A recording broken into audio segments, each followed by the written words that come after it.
Muy buenos días, hoy vamos a hablar sobre el proyecto formativo de química en el tema Quitazarro. Somos el grupo número 10, Anonymous, en el curso de química enseñado por la profesora doctora Roxana Yesenia Pastrana.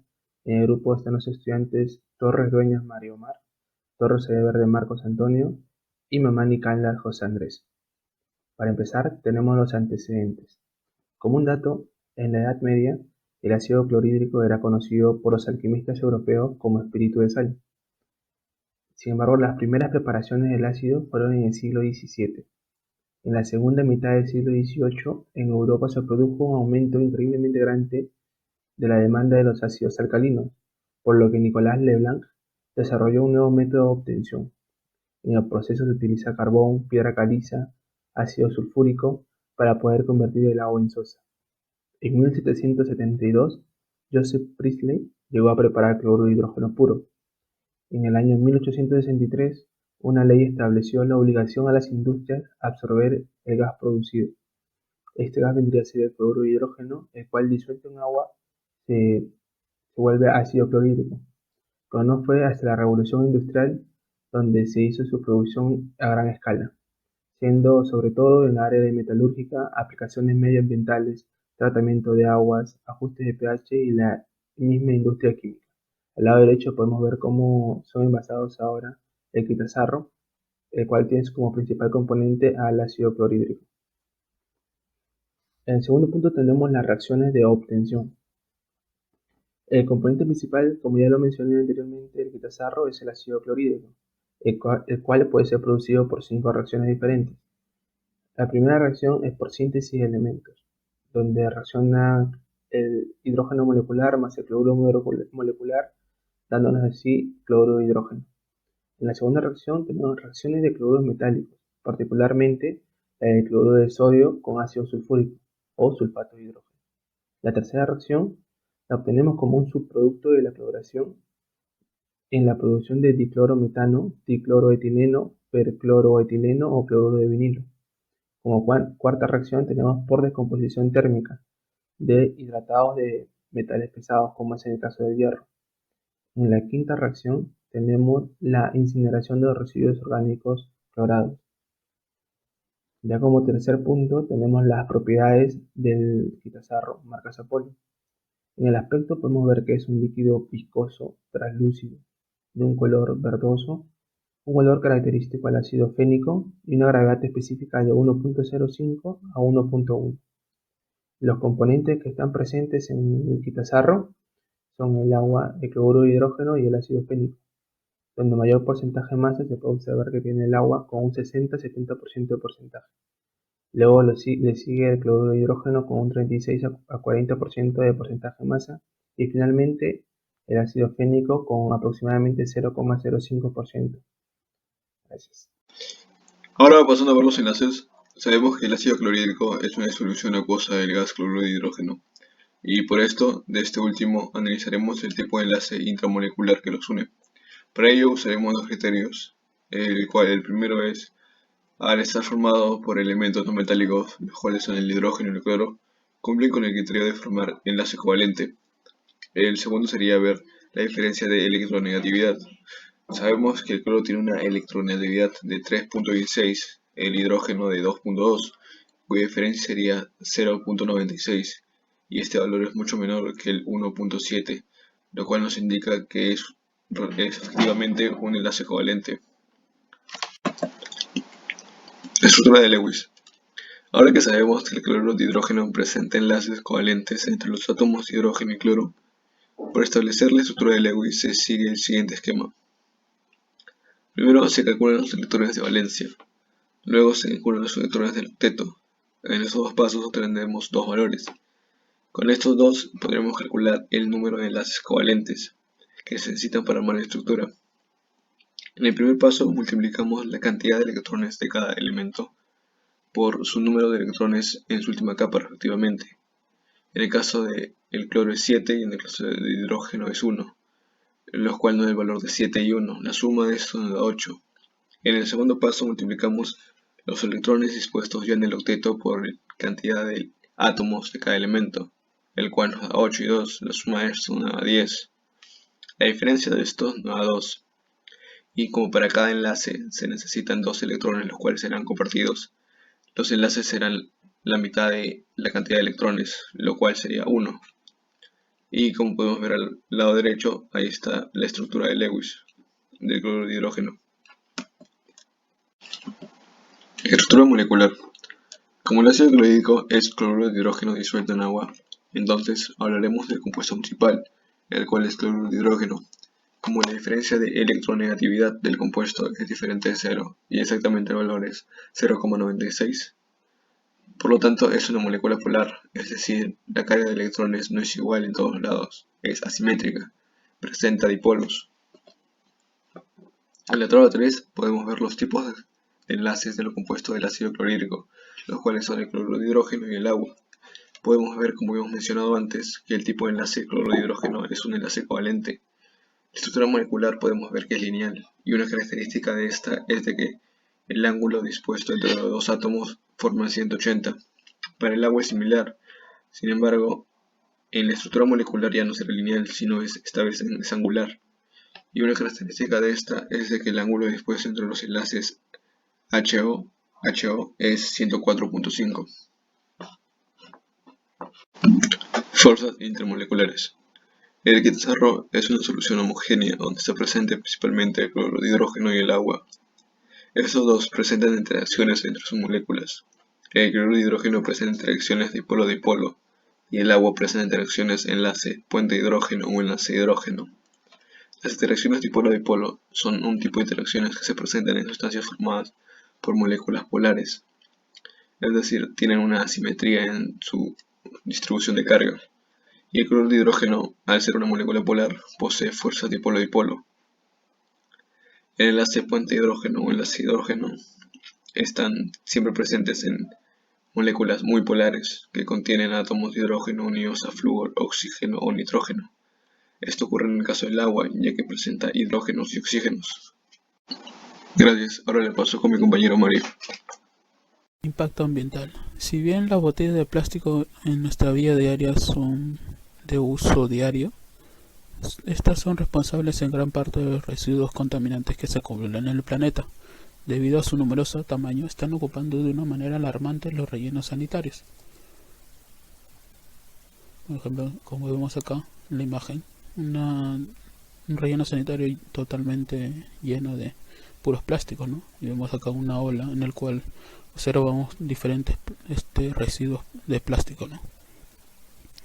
En los océanos, estos objetos de plástico pueden llegar a ser ingeridos por la fauna marina, por ejemplo en los pescados. Y al ingerir estos pescados, nosotros lo comeríamos también esos plásticos, ¿no? Y también otra opción puede ser que estos objetos plásticos queden flotando en la superficie final o finalmente hundirse en el fondo del mar, ¿no? Por ejemplo, acá vemos un río en el cual en la superficie hay toda clase de materiales de plástico, ¿no? O en otro caso también es en el caso de quema de estos envases, ¿no? Generando un desprendimiento de vapores de gases, ¿no? Como el dióxido, monóxido de carbono o otros metales pesados. Vemos acá un contraste de cómo debería ser el paisaje y cómo es debido a todos estos gases, ¿no? Pero ¿cómo llegamos a estar en estas situaciones? Desde la década del 90 la generación de estos desechos se habían triplicado con respecto a las dos anteriores décadas. En principios del 2000 nuestra producción de desechos aumentó más en una sola década que en los 40 años anteriores. Hoy producimos alrededor de 300 millones de toneladas de residuos de plástico cada año. Es casi equivalente al peso de toda la población humana. Los investigadores estiman que se ha producido más de 8.300 millones de toneladas de plástico desde los principios de la década del 50. Aproximadamente el 60% de ese plástico ha terminado en un vertedero o entorno natural, ¿no? Por ejemplo, vemos acá una botella que usualmente es de agua flotando en el mar, ¿no? Tipos de plásticos. Por ejemplo, tenemos el cloruro de polivinilo, más conocido como el PVC, utilizado en tuberías de agua, desagüe, accesorios, válvulas, ventanas, polipropileno, también utilizado en electrodomésticos, en muebles de jardín, en componentes de vehículos, el poliéster utilizado en botellas de agua, envases, prendas de ropa y películas de rayos X. El polietileno, utilizado en bolsas de plástico, en láminas, películas de plástico, contenedores, incluyendo las botellas, microesferas de cosméticos, productos adhesivos. Justamente este tipo de plástico es el cual está hecho nuestro producto Quitasar Polio. Como observamos, tiene una resistencia térmica, tiene alta resistencia al impacto, es incoloro y translúcido, casi opaco, es flexible, es tenaz y es muy ligero también, ¿no? Y, bueno, alternativas de solución, ¿no? Pueden ser las transformaciones de materiales reutilizables, ¿no? Por ejemplo, reciclar, ¿no? Vemos acá dos casos, ¿no? Para opciones para reciclar, ¿no? Acá vemos una planta en la cual ingresan todo tipo de plásticos que estén desechables, ¿no? Y nos produce una cierta aceite, ¿no? Que tendrían distintos usos, ¿no? En la industria. O también tenemos acá un proyecto, una ley que ya es establecida acá en el Perú, ¿no? El SIGERSOL, ¿no? Sistema de Información para la Gestión de Residuos Sólidos. ¿De qué trata este sistema? Se trata de cómo se dirigen los plásticos, ¿no? Primero tenemos la generación, en la cual estaríamos nosotros los consumidores, y se pueden dirigir por dos caminos, ¿no? Uno en el camino positivo y otro en el camino negativo respecto al ambiente, ¿no? En el cual tenemos, en el camino positivo tendremos en el cual se separa todos estos componentes, llega a un camión, y este camión lo lleva a una planta de tratamiento, ¿no? En el cual va a ser reutilizable, ¿no? Para producir otros materiales, ¿no? Sillas de plástico, ¿no? Todo tipo de materiales que pueden ser vendidos o exportados también, ¿no? Y en el caso negativo podría llegar a cualquier tacho de basura o simplemente recogido por un personal de limpieza, ¿no? Municipal, y cuáles llegaría a los conocidos camiones de basura, ¿no? El único lugar que llegaría, ¿no? Sería al relleno sanitario, ¿no? Que sabríamos que esto no tendría un buen camino con respecto al medio ambiente, ¿no? Otra opción podría ser la transformación de estos materiales en materiales 100% degradables, ¿no? ¿De qué trata esto? De generar productos en base a estas botellas, y que estos productos nuevos sean biodegradables. ¿Pero qué quiere decir biodegradables? Biodegradables quiere decir que tengan un ataque mínimo al medio ambiente, con la posibilidad de que estas botellas sean amigables con el ambiente, ¿no? Acá vemos un ejemplo de bolsas, detergentes, en otro caso lejías, ambientadores, ¿no? Otra opción puede ser adquirir productos de limpieza a granel. ¿Qué quiere decir? Productos al por mayor, ¿no? Llevar tu bidón donde vas a llenar todos tus productos que vayas a comprar, no sea lejía, sea quitasarro en nuestro caso, o sea otros productos de limpieza, ¿no? Este se hace con el fin de producir menos envases de plástico y con ellos generar menor impacto al ambiente, ¿no? Un identificador de riesgos de nuestro producto Quitasar Polio vendría a ser, en el caso de un contacto ocular, causas quemaduras y lesiones en el tejido ocular. En el caso de contacto con la piel podría generar quemaduras o daños en ella.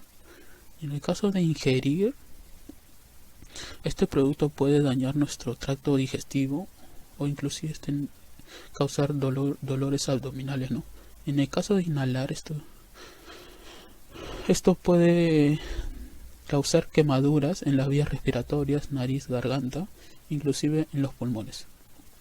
Bueno, muchas gracias por su atención. Esta fue la presentación del proyecto formativo del grupo número 10.